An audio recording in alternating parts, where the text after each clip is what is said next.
Hello everyone, আমি সুইটি। আমার রান্নাঘরে আপনাদের স্বাগত। আজকের রেসিপি এঁচোড় চিংড়ি। সেজন্য প্রথমে চিংড়ি মাছগুলোকে কেটে ধুয়ে পরিষ্কার করে নিয়েছি। রান্নার উপকরণ হিসাবে চেরা কাঁচা লঙ্কা, কাটা টমেটো, গ্রেট করা আদা, রসুন, পেঁয়াজ এবং কুচানো পেঁয়াজ নিয়েছি, আর পরিষ্কার করা চিংড়ি মাছ। আলুকে কেটে নিয়ে এঁচোড়গুলোকে কেটে ভিজিয়ে রেখেছি। এবার ইন্ডাকশন অন করে কড়াই এঁচোড় এবং আলু সিদ্ধ চাপিয়ে সামান্য পরিমাণ নুন এবং হলুদ দিয়ে মিশিয়ে নিয়ে ঢাকনা দিয়ে ঢেকে দিলাম। 10 মিনিট ফোটানোর পর ঢাকনা খুলে সেদ্ধ হয়েছে কিনা চেক করে জল ঝরিয়ে নিলাম।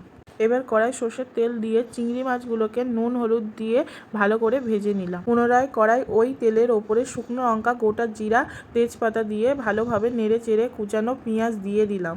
পেঁয়াজটা লাল লাল হয়ে আসলে গ্রেট করা রসুন, আদা এবং কুচানো টমেটো দিয়ে দিলাম। এবার ভালোভাবে মিশিয়ে নিয়ে স্বাদ অনুযায়ী লবণ এবং পরিমাণ মতো হলুদ গুঁড়ো এবং গ্রেট করা পেঁয়াজ, কাঁচা লঙ্কা দিয়ে ভালোভাবে মিশিয়ে জিরে গুঁড়ো, ধনিয়া গুঁড়ো, কালার হওয়ার জন্য কাশ্মীরি লঙ্কা গুঁড়ো দিয়ে মশলাটা ভালোভাবে কষিয়ে নিলাম। এবার এর ওপরে সেদ্ধ করা আলু এবং এঁচোড় দিয়ে মশলাটাকে ভালোভাবে মিশিয়ে নিয়ে সামান্য জল দিয়ে ঢেকে দিলাম। 5 মিনিট পর ঢাকনা খুলে চিংড়ি মাছগুলো দিয়ে ভালোভাবে মিশিয়ে দিলাম। এবার পুনরায় ঢাকনা দিয়ে আরও 5 মিনিট ফুটিয়ে স্বাদ অনুযায়ী চিনি এবং গরম মশলা দিয়ে ইন্ডাকশন বন্ধ করে দিলাম। এঁচোড় চিংড়ি রান্না কমপ্লিট। কেমন হয়েছে কমেন্ট করে জানাবেন। ভিডিওটাকে লাইক করবেন, শেয়ার করবেন। সবাই সুস্থ থাকবেন। ধন্যবাদ।